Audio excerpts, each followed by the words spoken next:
चलो भी स्टार्ट करते हैं second session. So last session में हम लोग एमआरआई स्कैन तक पढ़ लिए थे। आगे बढ़ा रहा हूँ मैं इसको। एंटीबॉडी डिटेक्शन टेक्निक कुछ होती है जिसमें हम लोग कैंसर के एंटीजेंस को डिटेक्ट करते हैं। ठीक है।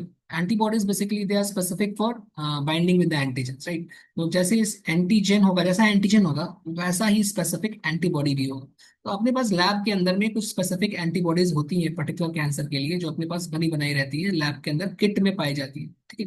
तो लेट सपोज कि अगर कोई पेशेंट है जिसको डॉक्टर ने लैब में भेजा है टू टेस्ट फॉर कैंसर, तो वो क्या करता है कि अपना सैंपल जो है वो लैब को देता है। पेशेंट ने अपना सैंपल लैब को दिया। ठीक है। लैब के पास ऑलरेडी एंटीबॉडी प्रेजेंट है। ठीक है। एंटीबॉडी जो होगी उसको ऐड किया जाएगा। जैसे मैं यहाँ पर, ये देखो, ये स्लाइड है अपने पास, और इस स्लाइड में यहाँ पर देखो ये सैंपल। ठीक है। तो हम लोग क्या करेंगे, इस सैंपल के ऊपर एंटीबॉडी को ऐड कर देंगे, इसके ऊपर गिरा देंगे। ठीक है। सैंपल के ऊपर एंटीबॉडी ड्रॉप कर देंगे। जब सैंपल के ऊपर एंटीबॉडी ड्रॉप करेंगे, एंटीबॉडी उस सैंपल में प्रेजेंट एंटीजन के साथ रिएक्ट करेगी। ठीक है। लेट्स इमेजिन कि अगर उस सैंपल में रियलिटी में कोई एंटीजन, कैंसर का एंटीजन होगा, then that antigen will obviously react with the added antibody, right. And as soon as the antibody reacts with the antigen, there is precipitation. ठीक है। What is precipitation? रिएक्शन हो जाएगा वहां पर, and antigen and antibody आपस में react करके coagulate कर जाएंगे, जम जाएंगे। This is called precipitation of sample. ठीक है। तो इससे मालूम पड़ा था, अच्छा या कैंसर यहाँ पर प्रेजेंट है, यहाँ पर कैंसर प्रेजेंट है, दैट्स वाई यहाँ पर प्रेसिपिटेशन हुआ। बिकॉज प्रेसिपिटेशन तभी होगा जब antigen and antibody both are present. ठीक है। सैंपल वन में कैंसर कंफर्म हो चुका है, इस तरह से कंफर्मेटरी टेस्ट किया जाता है। ठीक है। सैंपल टू की बात करते हैं। तो सैंपल टू में देखो ये रहा एंटीबॉडी। ठीक है। सॉरी, ये सैंपल है, सॉरी। और इस सैंपल में यहाँ पे इसने गलत लिखा। हाँ। तो यहाँ पर हमने एंटीबॉडी ऐड किया, सुपर किया था सेम, एंटीबॉडी ऐड।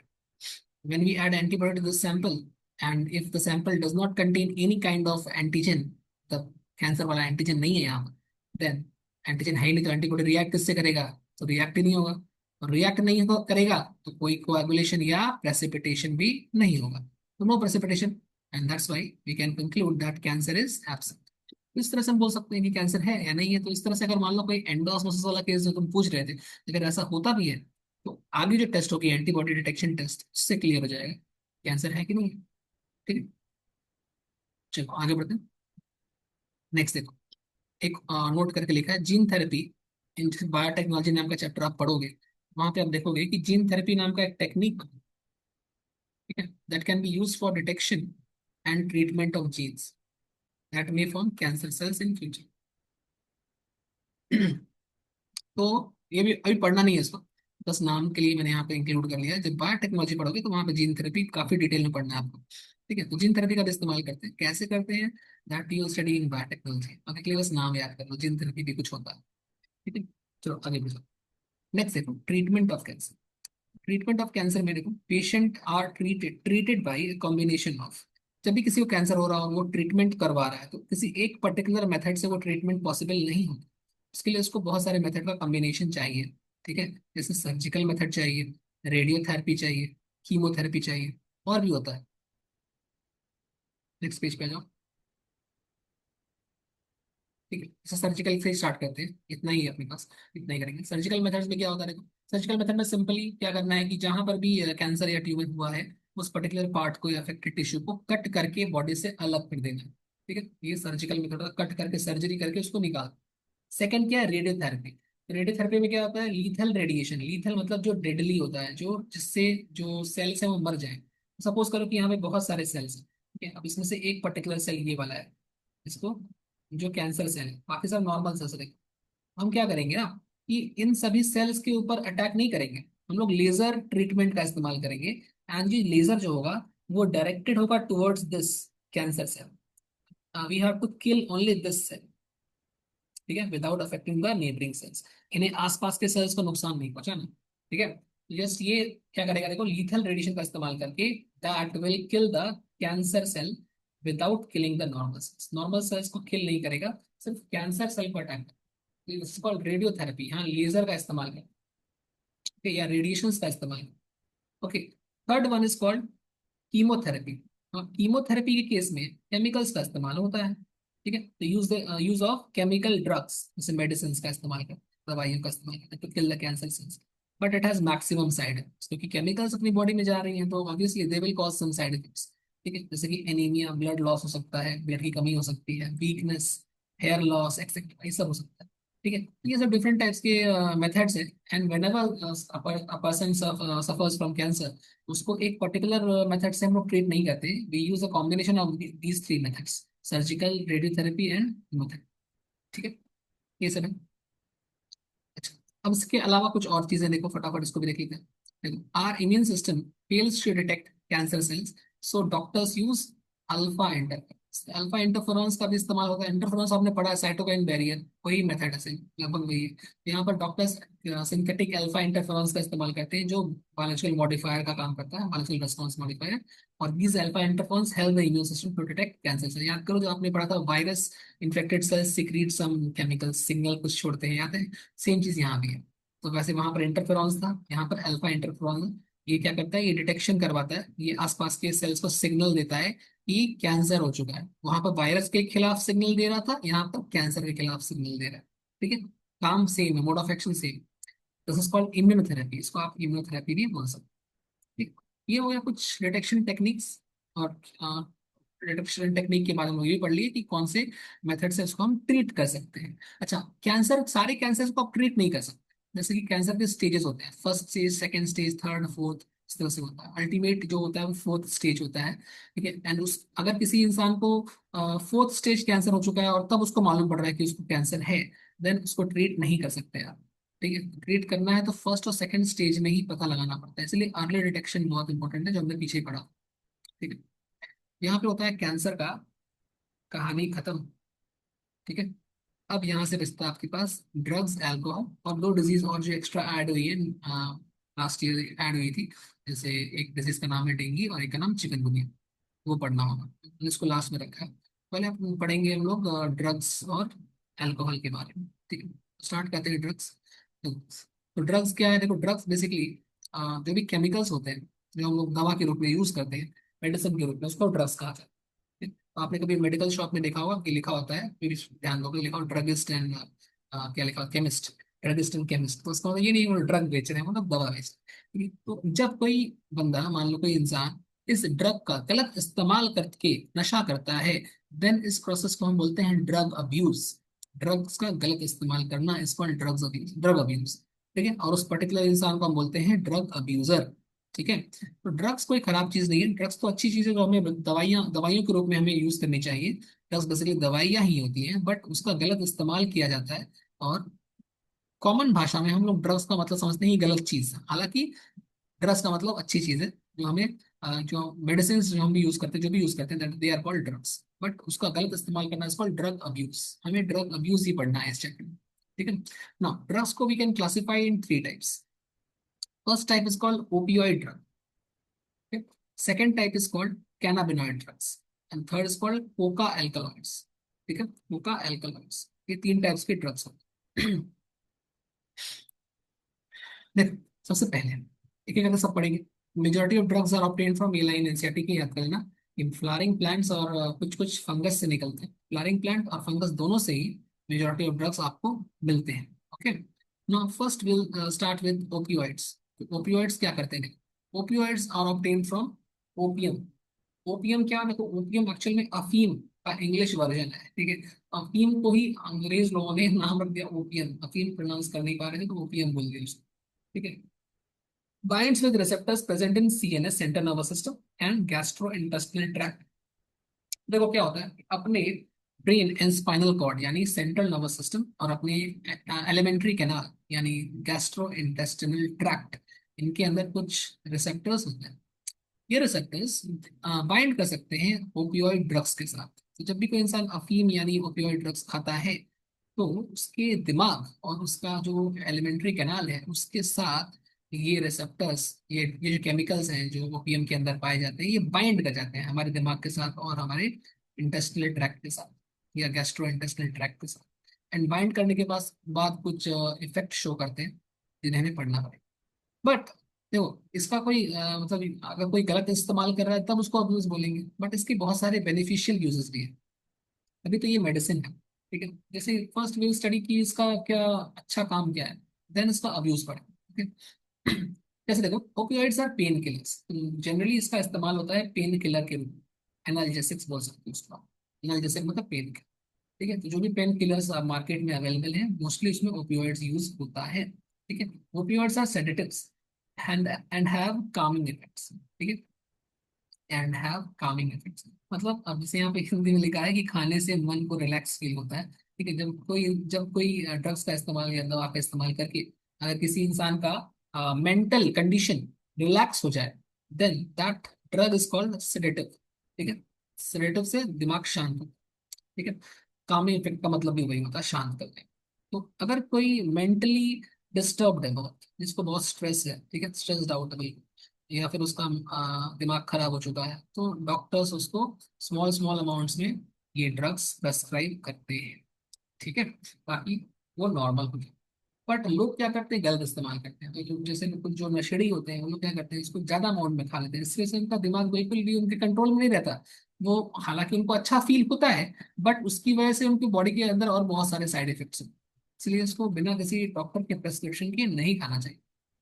कभी कभी ज्यादा गोली खाने से डेथ भी हो सकती है, ठीक है। ओके, आगे देखो। ओपियम ऑब्टेन फ्रॉम कहाँ से मिलता है, ये भी आपको याद रखना पड़ेगा, from the latex of, latex एक सिक्रीशन होता है प्लांट का, अनराइप कच्चा फ्रूट्स ऑफ पॉपी प्लांट, ठीक है। पॉपी प्लांट का आपको साइंटिफिक नेम लर्न करना है, पेपरवर सोम्निफेरम, ठीक है, पेपरवर सोम्निफेरम, यहाँ से ये मिलता है, ठीक है। चलो आगे बढ़ जाओ ना। Opioids are taken by snorting, नाक से ऐसे खींच करके हम लोग जैसे कि प्राणायाम करते हैं ना, अनुलोम विलोम, एक नाक बंद करके ऐसे खींच कर लिया जा सकता है, ठीक है। स्नॉटिंग बोलते हैं उस प्रोसेस को, या फिर इंजेक्शन के थ्रू भी ले सकते हैं, इंजेक्शन के थ्रू, ठीक है, ब्लड में डायरेक्टली जा सकता है, ठीक है। आगे देखो, एग्जाम्पल ऑफ ओपियोइड्स याद रखना है आपको, उसमें से कुछ कुछ मैंने आउट ऑफ एनसीईआरटी भी एक दो एग्जाम्पल रखा है, बस जस्ट क्योंकि डाउट्स आते हैं इसलिए मैंने रखा है, ठीक है। तो मॉर्फिन, कोडीन, कफ सिरप में कोडीन यूज होता है, ठीक है, हेरोइन और ब्राउन शुगर।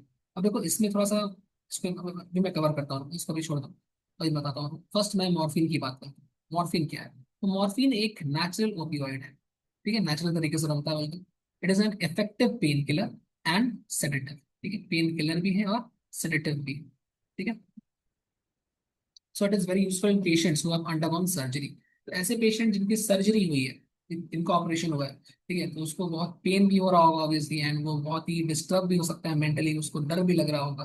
तो ऐसे पेशेंट को नॉर्मल रखने के लिए, एंड पेन से बचाने के लिए डॉक्टर्स प्रेस्क्राइब करते हैं मॉर्फिन, जो कि बहुत अच्छा दवा है ऐसे पेशेंट्स की, ठीक है। बट अब कुछ लोग ऐसे हैं जो बहुत डिप्रेस्ड हैं, जो मतलब जिनको नशे की आदत हो चुकी है, जिनको कुछ जीवन में अच्छा नहीं लगता है, तो वो लोग क्या करते हैं, इसका लार्ज अमाउंट में डोज ले लेते हैं और फिर पड़े रहते हैं 2 दिन तक, 3 दिन तक सोए रहते हैं, ठीक है। उनको अच्छा लगता है ऐसे ही खा पी कर, ठीक है, बट उससे मल्टीपल ऑर्गन फेलियर भी हो सकता है, ऐसा भी हो सकता है।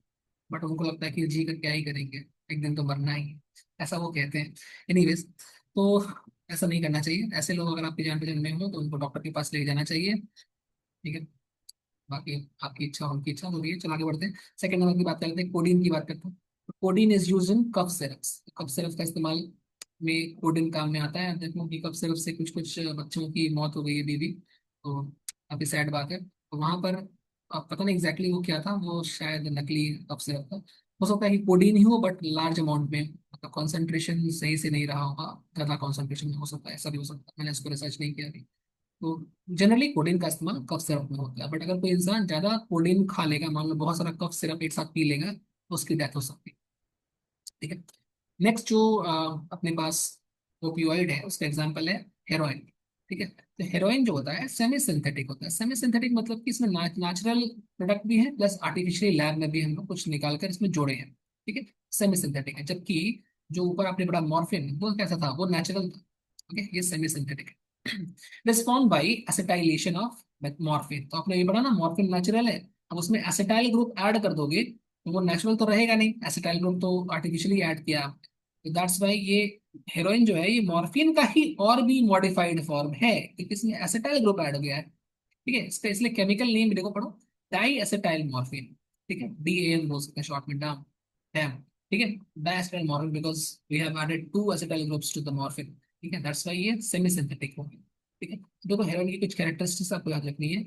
ये व्हाइट कलर का होता है, बेटर टेस्ट में होता है, कड़वा होता है, क्रिस्टलाइन होता है, क्रिस्टल मतलब जैसे शुगर का शेप होता है, या शुगर का जो क्रिस्टल होता है वैसा होता है। ठीक है, तो सॉलिड होता है एक तरह से। Okay, it is depressant. अच्छा, डिप्रेसेंट वर्ड इस चैप्टर में मिलेगा था। डिप्रेसेंट का मतलब डिप्रेशन नहीं, डिप्रेसेंट मतलब जो बॉडी एक्टिविटी को स्लो डाउन करे, उसको बोलते हैं डिप्रेसेंट। एंड जो बॉडी एक्टिविटी को इंक्रीज कर दे, दैट्स कॉल्ड स्टिमुलेंट। जैसे कॉफी, कॉफी आप पढ़ोगे आगे चलकर, कॉफी कैफीन है ना, चाय कॉफी, ये सब स्मोकिंग जो लोग करते हैं, निकोटीन, ये सब क्या करते हैं, बॉडी एक्टिविटी को बढ़ा देते हैं, ब्लड प्रेशर बढ़ा देते हैं। दैट्स वाई ये स्टिमुलेंट ड्रग्स में आता है। जबकि अभी जो आप पढ़ रहे हो, हेरोइन जो है, एसिटाइल, सॉरी मॉर्फिन जो है, ये सब क्या हो गया, कोडीन, ये सब क्या हो गया, ये सब हो गया डिप्रेसेंट। ये एक्टिविटी को स्लो डाउन करेगा, ये रिलैक्स की फीलिंग दिलाएगा, माइंड को शांत करेगा। ठीक है, इसलिए इसको डिप्रेसेंट मानते हैं। ये मत समझना कि ये डिप्रेशन का कारण है, ऐसा कुछ नहीं है। डिप्रेशन मतलब बॉडी एक्टिविटी को स्लो डाउन करना। ठीक है, एंड ऑब्वियसली क्योंकि इसमें एसिटाइल ग्रुप ऐड हो चुका है, that's why it is more powerful than morphine. इसकी एक्टिविटी मॉर्फिन से ज्यादा, इसको खा के ज्यादा इफेक्टिव काम होता है। अगर कोई नशा करता है तो ज्यादा इससे नशा भी होता है। ठीक है, नोट देखो, heroin is commonly called smack, is chemically diacetyl morphine. Heroin को ही कॉमन भाषा में स्मैक कहते हैं। ठीक है, कॉमन भाषा में इसको स्मैक कहते हैं। अब देखो मैंने यहाँ पे क्या लिखा है, इधर देखो, यहाँ देखो, तो मैंने लिखा है कि ब्राउन शुगर को हम लोग स्मैक कहते हैं। तो ये है आउट ऑफ एनसीईआरटी। अगर आप सच में एनसीईआरटी के बाहर पढ़ोगे, ब्राउन शुगर का मतलब स्मैक जो है उसका रियल नेम ब्राउन शुगर ही है। बट एनसीईआरटी ने क्या बोला है कि जो हेरोइन है, अकॉर्डिंग टू एनसीईआरटी, इवेंचुअली आपको एनसीईआरटी ही फॉलो करना है। ठीक है, बट जान के रखो, मैं दोनों बता दे रहा हूँ। अकॉर्डिंग टू एनसीईआरटी, मैंने लिखा भी होगा नीचे, अकॉर्डिंग टू एनसीईआरटी हीरोइन को ही हम लोग क्या बोलते हैं, स्मैक बोलते हैं। ठीक है, तो यहाँ लिखा है हीरोइन कॉमनली कॉल्ड स्मैक। ठीक है, बट यस याद रखना, ये सच नहीं है। स्मैक एक्चुअली ब्राउन शुगर को बोलते हैं, बट यस अगर क्वेश्चन आएगा तो आपको हीरोइन ही टच टिक करना है। ठीक। तो ब्राउन शुगर है क्या? ब्राउन शुगर बेसिकली हेरोइन से बनता है। जैसे आपने पढ़ा ना, मॉर्फिन से हेरोइन बना, वैसे हेरोइन को भी और मॉडिफाई करोगे तो ब्राउन शुगर बना। ठीक है, उतना इन डेप्थ एंजाइटी नहीं गई है, पर जान कर। ठीक है, चलो आगे बढ़ो। अब देखो, हेलोसिनोजेंस क्या होता है या साइकोडेल्फिक ड्रग्स किसको, यहाँ तक कोई डाउट है तो बताओ। चलो आगे बढ़ो। देखो, हेलोसिनोजेंस या साइकोडेल्फिक ड्रग्स, तो हेलोसिनोजेंस वो ड्रग्स होते हैं जिनको खाने से हेलुसिनेशंस होते हैं। देखो, हेलुसिनेशंस का मतलब होता है, जैसे कोई चीज मेरे सामने प्रेजेंट नहीं है, but still I can somehow feel it. ठीक है, मैं उसको देख सकता हूँ, मैं टच भी कर पा रहा हूँ, है नहीं वहां पर, मेरे को परसीव हो रहा है, मतलब मेरा परसेप्शन बदल चुका है, मैं टच करके फील कर पा रहा हूँ कि वो है यहाँ।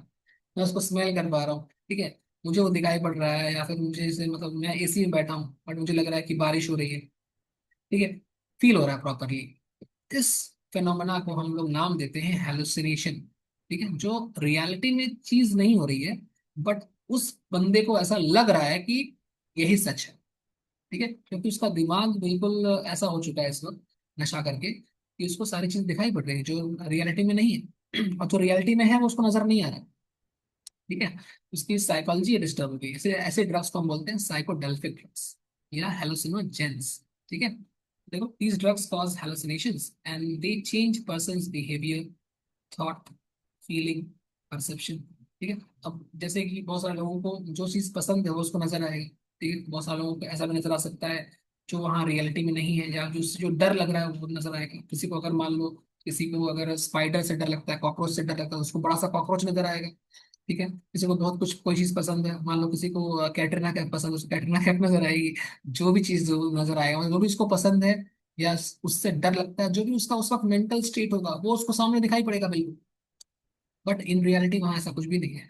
ठीक है, तो इसी को बोलते हैं हेलुसिनेशन। ठीक है, तो ऐसे कौन से ड्रग्स हैं? कैनाबिनॉइड्स, एलएसडी, धतूरा, एट्रोपा को, चाहे धतूरा को अंग्रेज लोग डैटरा कहते हैं। ठीक है, उनको जो बोलना है बोलो। धतूरा ही ओरिजिनल नाम है, बट उन लोग उसको प्रोनाउंस नहीं कर पाता तो डैटरा कहता है। ठीक है, एसएससी के बच्चे उसको डैटरा ही बोलते हैं, और उनको जो बोलना बोले, धतूरा बोलो, डैटरा बोलो। अब ये क्या हुआ, चलो आगे बढ़ो। चलो यहाँ पे ये एंड हो जाता है। फर्स्ट पार्ट हमने कंप्लीट कर लिया, फर्स्ट पार्ट हमने ओपियोइड्स कंप्लीट कर लिया है। ठीक है, नेक्स्ट पार्ट हम लोग स्टार्ट करते हैं कैनाबिनॉइड्स के बारे में। ठीक है, एक मिनट। तो एक काम करते हैं, इसको आप यहाँ पे एंड करते हैं, लंबा हो जाएगा। एंड अब नेक्स्ट क्लास को करेंगे, सारे ड्रग्स नेक्स्ट क्लास कंप्लीट कर लेंगे अल्कोहल तक। आई होप नेक्स्ट क्लास से कंप्लीट हो जाए। ठीक है, उसके बाद हम लोग जब ये चैप्टर कंप्लीट करेंगे then will start with microbes in human welfare. ठीक है। ओके चलो एंड करता हूँ मैं आज से क्लास। ठीक है, मिलते हैं next class. Thank you, bye bye, good night.